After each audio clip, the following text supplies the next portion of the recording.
തട്ടുകടയിലൊക്കെ കിട്ടുന്ന അതേ ടേസ്റ്റിൽ തന്നെ പഴംപൊരി തയ്യാറാക്കാം. അതിനായിട്ട് 6 നേന്ത്രപ്പഴം, ഒരു നേന്ത്രപ്പഴം 2 പീസായിട്ടൊന്ന് കട്ട് ചെയ്ത് മാറ്റി വെക്കാം.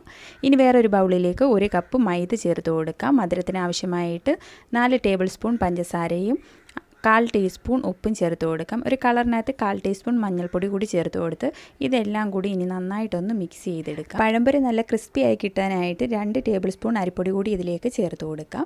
എന്നിട്ട് ഇതെല്ലാം കൂടി ഒന്നുകൂടി ഒന്ന് മിക്സ് ചെയ്തെടുക്കാം. ഇനി ഇതിലേക്ക് കുറേശ്ശെ വെള്ളമൊഴിച്ച് ഒന്ന് മിക്സ് ചെയ്തെടുക്കാം. ഒരുപാട് അങ്ങ് ലൂസും ആയി പോകരുത്, എന്നാൽ ഒരുപാട് അങ്ങ് തിക്കും ആയി പോകരുത്. ആ ഒരു രീതിക്ക് വേണം നമ്മൾ മാവ് കലക്കിയെടുക്കാനായിട്ട്.